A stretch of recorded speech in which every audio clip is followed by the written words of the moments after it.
Hola, ¿cómo están? Bienvenidos al programa Latidos de Vida Más Allá del Cáncer. El que les habla es el doctor Absalón Montoya, soy cirujano oncólogo y agradecerles por estar con nosotros en cada programa que se emite y pedirles que por favor compartan la información, suscríbanse, denle like y además hagan sus comentarios, que es sumamente valioso para nosotros. Lo que queremos es seguir creciendo, enriquecer el programa, porque creemos que beneficia a muchas personas a nivel mundial a las que nos siguen. Quiero hacer un saludo especial a algunos niños que nos ven. Es por eso una mamá me ha escrito, me dice, mi hijo está atento, es un niñito, y que quiere ser médico como usted. Qué bonito detalle. Es por eso que a veces el lenguaje que utilizamos tiene que ser un poquito menos profundo, digamos, en los temas, sobre todo cuando se trata de aspectos ginecológicos. Muy bien, como siempre, vamos a desarrollar el programa en una forma metódica a fin de que nos logramos entender. En esta oportunidad vamos a hablar de un enemigo silencioso poco conocido. Recordar el lema siempre: conocer la enfermedad es el primer paso para vencer el miedo y ganar la esperanza. Nos referimos al cáncer de las trompas de falopio. ¿Qué es las trompas de falopio? Las trompas de falopio son dos estructuras tubulares que van entre el útero y el ovario. Útero y ovario son dos. Las trompas en sí, en promedio, miden entre 7 a 11 centímetros y con un diámetro entre 4 a 15 milímetros. Es como un tubo. Las partes, hay una parte que está dentro del útero que se llama el intersticio, que es intramural, se le conoce dentro de la pared del útero. Hay que recordar que la cavidad endometrial, o sea, el cuello, el endometrio, y sube hacia los laterales continuando este conducto, digamos así. Entonces esa partecita que está en la pared del útero es el intersticio intramural. Luego viene el istmo, ¿no? Luego viene la ampolla que se va dilatando, ¿no? Se va dilatando, y luego hay unos flecos que caen con unos flecos que se conoce como las fimbrias. Entonces, recordar esto, que las fimbrias es la región distal que prácticamente está en contacto con el ovario. ¿Y cuál es su función? Su función, dentro de de las principales, es captar el ovocito que cae del ovario. No, el óvulo cae del ovario, la trompa con esas fimbrias que hay, tipo, ¿cómo puedo decir? Tipo pulpo, lo atrapa, ingresa por el conducto y lo lleva hacia la luz del conducto, donde se realiza la fecundación. Recuerda que ahí se realiza la fecundación, luego migra hacia la cavidad endometrial y ahí hay ese colchoncito preparado donde se da el concepto de la anidación. Esto estamos hablando estrictamente de la fertilidad. Entonces es captación, transporte y la fecundidad. Entonces este tubo se puede revertir con otro tipo de tejido. O sea, estamos hablando de un tejido histológicamente hablando, ¿no? Por efectos hormonales, ¿no? Y transformarse posteriormente en cáncer. Muy bien, eso es un poquito la trompa de falopio. Pero recordar siempre que hemos dicho que es silencioso, poco conocido. ¿Por qué? Porque a nivel mundial se diagnostica este cáncer de la trompa de falopio solamente representa el 1 al 2% de los casos de los cánceres ginecológicos, con una incidencia más o menos de 0,41 por 100.000 mujeres, lo decimos nosotros, ¿no?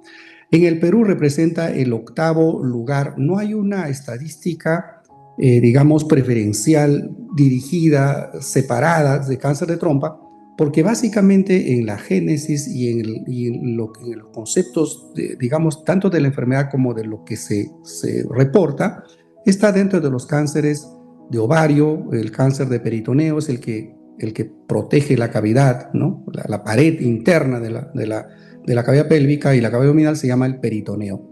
Entonces, estas circunstancias hacen que no haya un registro adecuado, ¿no? Pero bien, pero no por eso deja de existir. Es más, en algunas investigaciones, lo que se ha determinado es que el cáncer de ovario se origina en las trompas, no propiamente en el tejido ovárico, sino en las trompas. Por eso es que es importante abordar este tema, no solamente en el concepto de prevenir el cáncer de trompa, sino el cáncer de ovario bajo esta explicación estrictamente científica. Muy bien, entonces, desarrollo del tema. ¿Cuáles son los factores de riesgo? ¿Quién nos lleva a desarrollar un cáncer de trompa? ¿Quién nos lleva? El factor importante es el factor genético. Hay pacientes que están asociados, se les ha estudiado, sobre todo aquellos que tienen cáncer de mama o cáncer de ovario, se les ha asociado a estos genes, que es el gen del BRCA1 o el BRCA2, ¿no? Entonces, aquellas personas que son portadoras de este gen, pues tenemos que tenerlo como muy, digamos, muy controlados. Incluso vamos a ver que en el efecto preventivo podemos tomar decisiones. Otro de los factores es la edad. El cáncer de trompa, tal como varios, se incrementa conforme se incrementa la edad. El promedio es entre 50 o 60 años, es la edad media promedio, pero básicamente está en la etapa de la perimenopáusica. ¿Qué otros factores existen? La historia de endometriosis. La endometriosis, que muchas de las personas lo padecen, muchas mujeres padecen, no es más que un tejido de la cavidad endometrial que ha migrado y se puede localizar en cualquier parte de la cavidad pélvica abdominal. Incluso hemos visto casos en otros órganos. Tuve un caso en pulmón, por decir, ¿no?, que puede localizarse. Así que es una enfermedad que la endometriosis es que estas celulitas se van al torrente sanguíneo y pueden migrar. Entonces, la historia de esto es importante.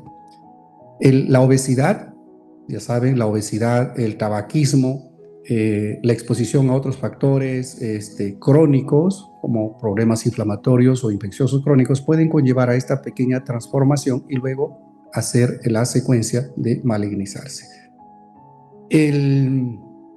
La forma, digamos, de cómo tomar medidas preventivas, la forma es prácticamente casi igual como en cáncer de ovario, ¿no? En cáncer de ovario. Lastimosamente, pues no hay un método diagnóstico específico. No hay un método diagnóstico específico, lo vamos a ver después, porque todo se mezcla, digamos así, con estos conceptos de cáncer de ovario y de peritoneo. Pero, ¿cómo podemos hacer para prevenir? ¿Qué podemos hacer? Lo importante es tomar decisiones en estos pacientes con historia familiar de cáncer de mama, cáncer de ovario, o aquellos que tienen esta asociación con factores genéticos como el BRCA1 y el BRCA2, ¿no?, que son factores asociados. Adicionalmente a eso, la forma de prevenir. Si nosotros sabemos que el cáncer se origina en las trompas, podemos tomar decisiones de hacer cirugías profilácticas, o sea, retirar las trompas solamente, ¿no? Se puede retirar solamente la trompa, que se llama salpingectomía, o se puede retirar la trompa y el ovario, que se llama salpingo-ovarectomía. Y esto se puede hacer en pacientes en forma electiva, digamos, porque son portadores del gen, ¿no? O se puede hacer también en forma electiva, pero adicionalmente a otro procedimiento. Entramos, por decir, para hacer otro tipo de procedimiento en la cavidad, y tranquilamente se puede optar profilácticamente a retirar las trompas. Pero en este caso hay condiciones que tenemos que evaluar. ¿Cómo podemos, digamos, determinar en qué momento se va a hacer o no? Hay algunos rangos de edad que se dicen, pues podemos hacer la cirugía profiláctica entre los 35 y los 40 años. Perfecto. Eso es la edad promedio, pero siempre y cuando se haya cumplido con la paridad. O sea, en otras palabras, si han tenido hijos, pues se puede optar por hacer este procedimiento. Solamente las trompas. Recordar que esto no va a afectar la función del ovario. El ovario sigue funcionando. Es aquel que, digamos, guarda ese equilibrio en la función, digamos, de la mujer. En otras palabras, no le va a llevar a la menopausia. El ovario es el que lleva a la menopausia. Y eso se hace, también lo hemos conversado, revisen por favor el video de cáncer de mama, ahí se habla también de retirar los ovarios. Pero en este caso estamos hablando de retirar las trompas. Pero lo ideal es que si ya cumplió la paridad, lo ideal es retirar ambas, trompas y ovarios. Por eso es que nos inclinamos en este tipo en este rango de edad. Si es el BRCA1 en esa edad, y si es el BRCA2 puede ser todavía un poquito más de años. También se puede considerar como parte de la prevención el usar métodos anticonceptivos hormonales, ¿no? Se puede usar eso. O también se puede, digamos, promover la lactancia materna. Eso es una forma de cómo evitar, digamos, estos factores de riesgo o como medidas preventivas. Una de las cosas que estaba dejando pasar es que un factor de riesgo también es la nuliparidad, el no tener hijos, ¿no? El no tener hijos o el menor número de embarazos o también mantener mayor número de ciclos ovulatorios, o sea, una menarquia muy temprana, o sea, una primera menstruación muy temprana también nos puede llevar a eso, ¿no? Entonces, las medidas preventivas están básicamente en relación a eso.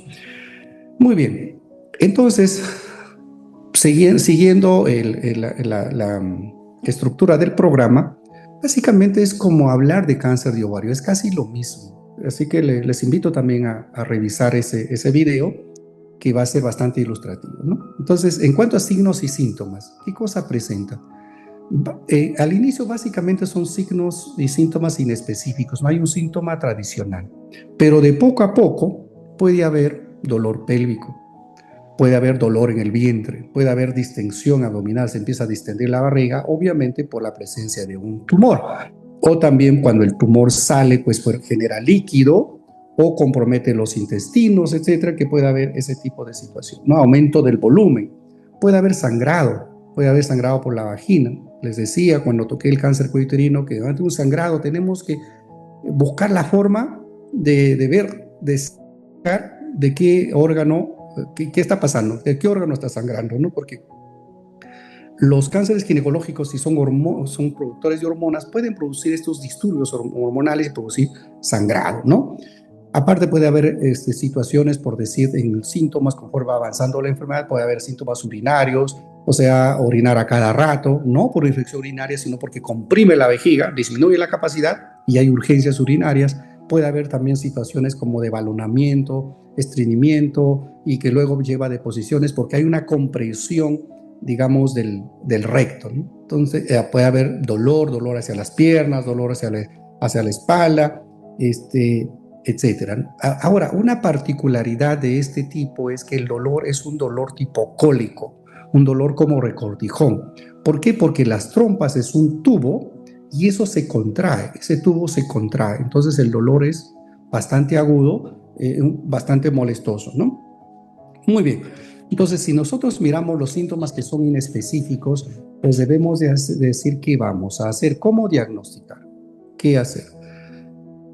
En ginecología, las imágenes son sumamente importantes, las imágenes. Y la primera imagen o el primer estudio o procedimiento que nos lleva a tener una idea de lo que es la trompa, que es el mejor estudio, es la ecografía transvaginal.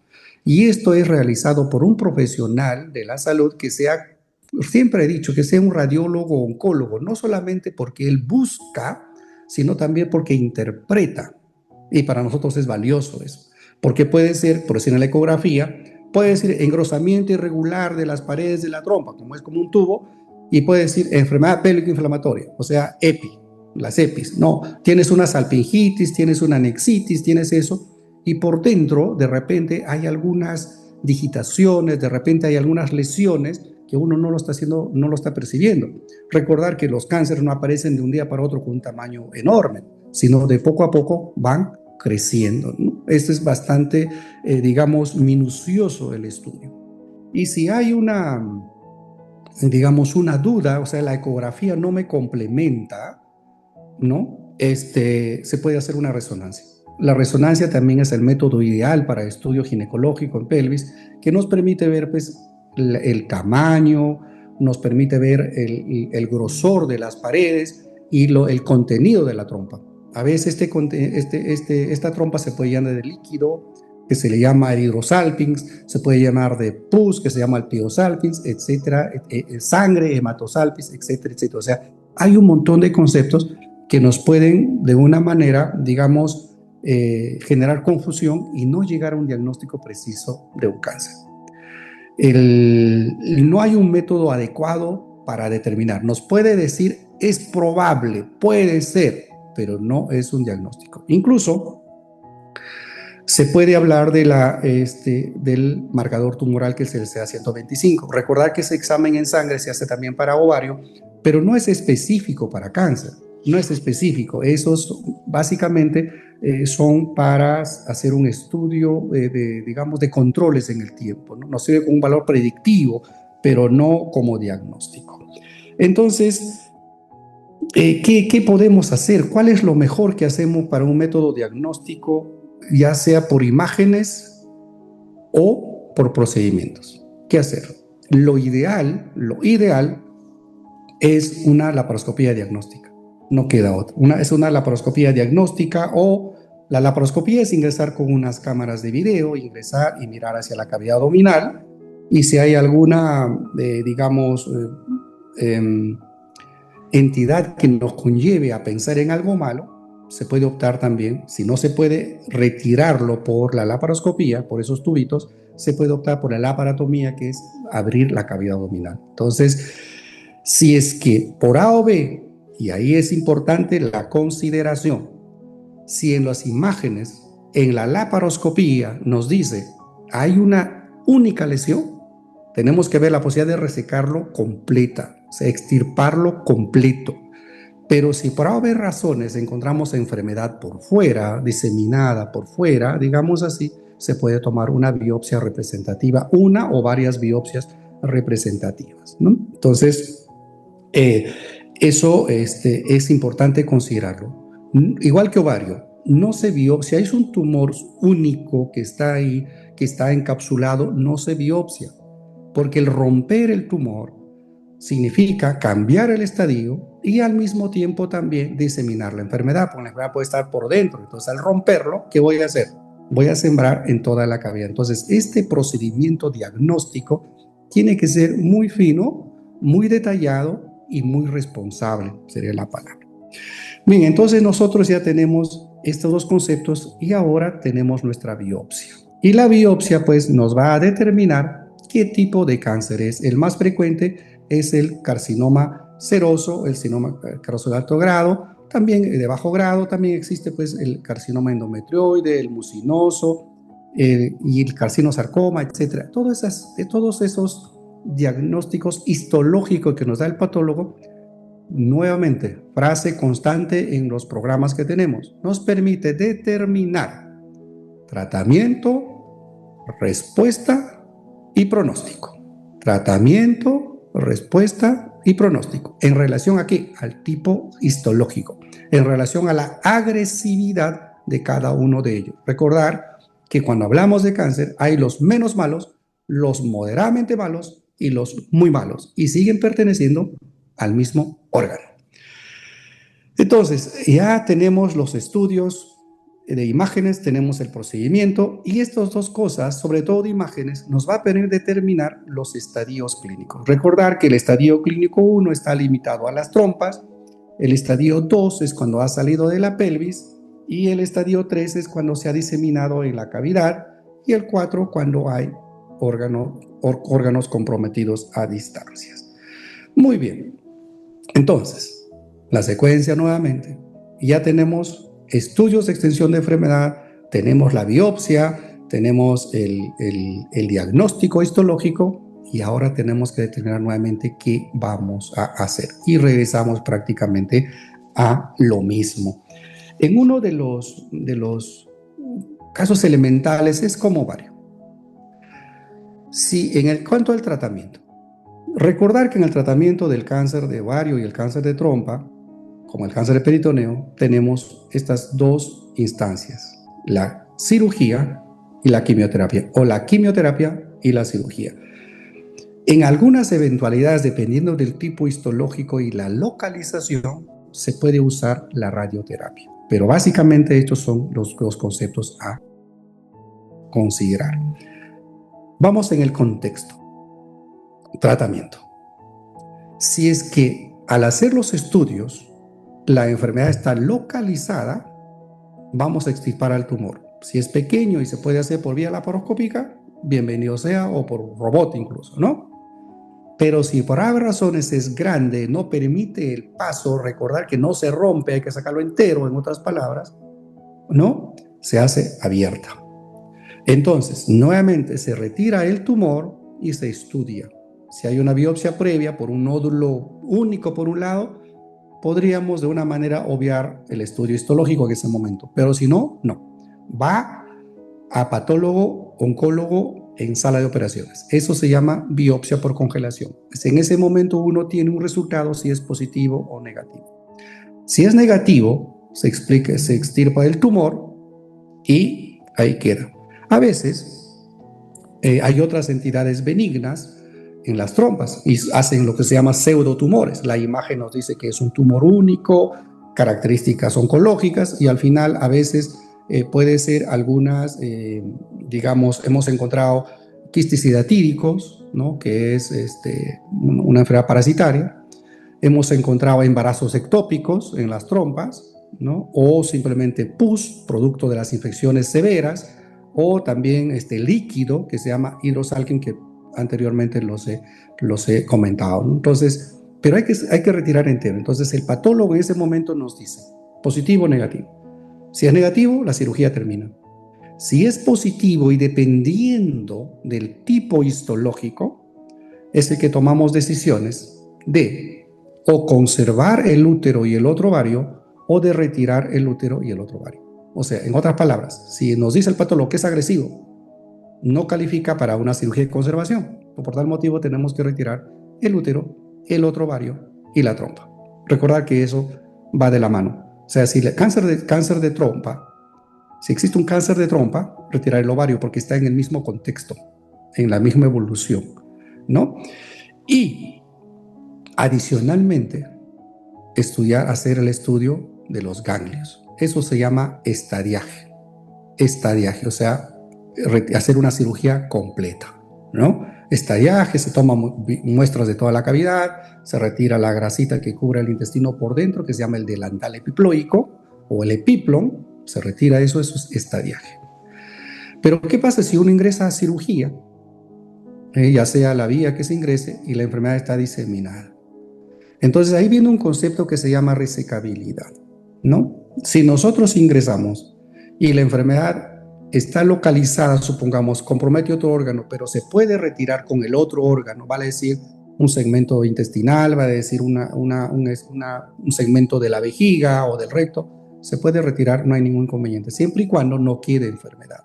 Eso se llama resección multivisceral, ¿no? Se retira todo eso. Y no hay que tener miedo a ese tipo de cirugía, porque tenemos un objetivo, control de enfermedad, ¿no?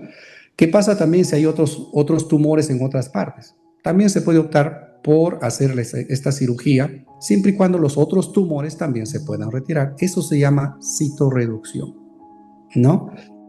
Es importante en esta cirugía no dejar enfermedad tumoral. Microscópicamente quizás va a quedar, pero tumoral no debe quedar, ¿no? Entonces, esa es la citorreducción óptima. Pero ¿qué pasa si nosotros ingresamos y la enfermedad está diseminada por toda la cavidad y ya no se puede retirar todo?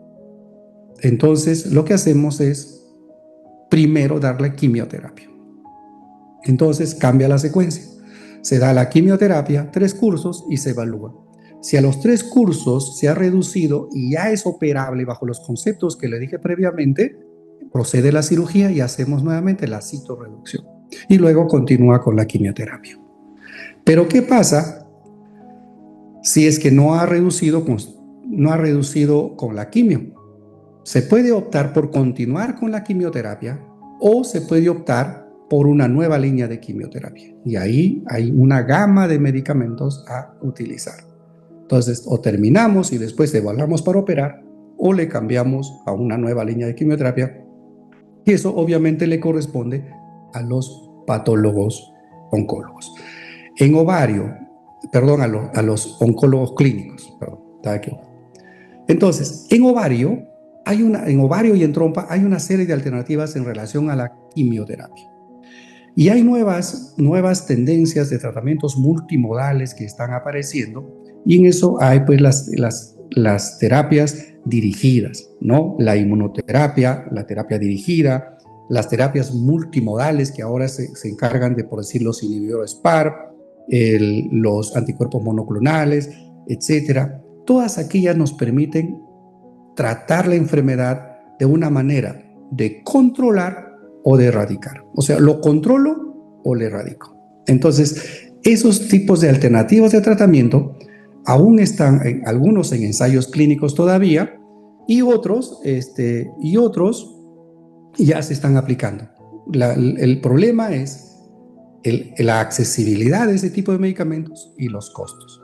Gracias a Dios, el Estado, ¿no?, con la ley que tenemos, está autorizado o está obligado, en otras palabras, a que nos puedan proporcionar estos tipos de medicamentos para este tipo de enfermedad.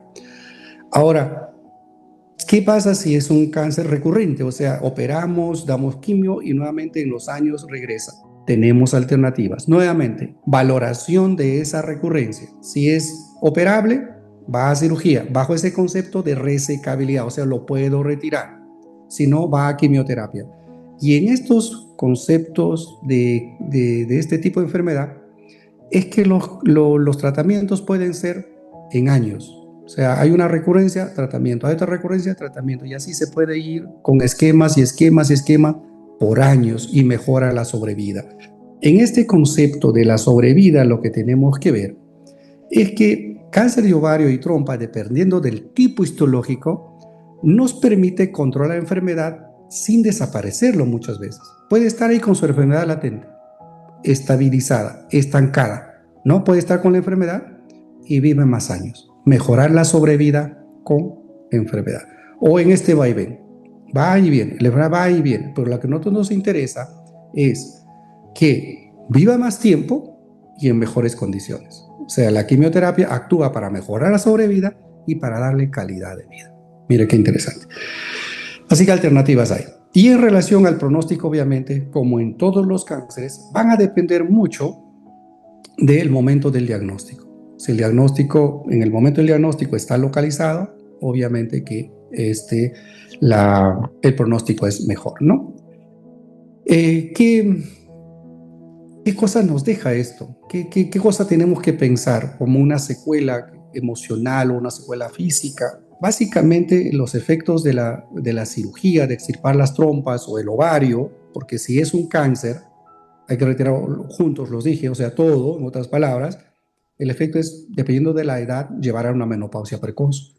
Dependiendo de la condición reproductiva, también interrumpir muchas veces bueno, no muchas, es interrumpir el proceso de la fertilidad, o muchas veces también que tengan ese problema de infertilidad. Muchas veces es eso, ¿no? También puede haber problemas en cuanto a su sexualidad por la forma de la autopercepción. También hay molestias pues, de disfunciones producto de las deficiencias hormonales, etcétera, ¿no? No olvidar que como estos son tratamientos a largo plazo, tratamientos múltiples, efectos de la quimioterapia también se multiplican, como hay un poco de fatiga muchas veces, hay hinchazón de las piernas, hay problemas de los dolores de las partes distal de las manos, de los pies, que es la neuropatía periférica que le hemos visto siempre, ¿no? Y por otro lado, son muy susceptibles también de los problemas emocionales como la ansiedad o la depresión. Así que ameritan un poquito más de manejo multidisciplinario, ¿no? Como parte adicional, ¿qué nos lleva a un diagnóstico tardío? La misma inespecificidad, ¿no? O sea, lo que es inespecífico, dolores vagos, molestias vagas o a veces asintomático, y que también no hay un estudio, un procedimiento que nos lleve a determinar lesiones que son pequeñas, que son asintomáticas, ¿no? O sea, eso es lo que nos lleva a un diagnóstico tardío. Pero recordar siempre, la forma de la prevención, hacerse eventualmente, anualmente se puede hacer una ecografía transvaginal, si no es concluyente, hacerse una resonancia. Y por otro lado, si es que hay pacientes que son portadores de este gen bajo la historia familiar de cáncer de mama o cáncer de ovario, de repente hacerse la cirugía profiláctica, ¿no? Que puede beneficiar. Y eso es disminuir que nos lleve a un diagnóstico tardío. Y adicionalmente, pues, a estos diagnósticos tardíos siempre nuestros programas de salud que no son buenos, la poca accesibilidad, etcétera, ¿no? Esos son los que nos llevan a estos diagnósticos tardíos. Muy bien, siempre he dicho, hay mucho por hacer. Hay mucho por hacer, sobre todo si no podemos estar en el campo de acción, digamos, para hacer estos estudios, pues por lo menos demos la información. Nosotros nos sentimos muy contentos y muy conformes, todo el equipo que trabaja conmigo en este canal, nos sentimos muy contentos de brindarles información que a veces no lo logramos captar tan bien o no tenemos la accesibilidad o a veces simplemente no nos motiva, ¿no? No hay que tener miedo a propósito, ¿no? Le recordaba en el programa anterior que decía que una paciente decía, muy bien su programa, le felicito, pero yo no lo veo porque tengo miedo. Yo no quiero. Al contrario, hay que tener miedo a las sorpresas, hay que estar preparado. Y cuando uno lleva una vida un poquito disciplinada, con un compromiso personal de tratar de estar bien, de conservar la salud, obviamente los objetivos se cumplen y vivimos en mejores condiciones. Muy bien. Espero que haya sido de agrado de ustedes. Les invito en algunas partecitas que no logran captar, nuevamente revisen el video. Si es que el tiempo, pues no dispone de mucho tiempo, lo ponen más rápido, digamos así, y pueden de alguna manera tener esta información. Siempre compártanla, suscríbanse, que es lo mejor para nosotros. Y también les invito a escuchar nuestro programa radial de Viviendo con Esperanza, que prácticamente está ligado con los mismos temas y el mismo compromiso. Así que muchas gracias, que Diosito los cuide y muchas bendiciones. Chao.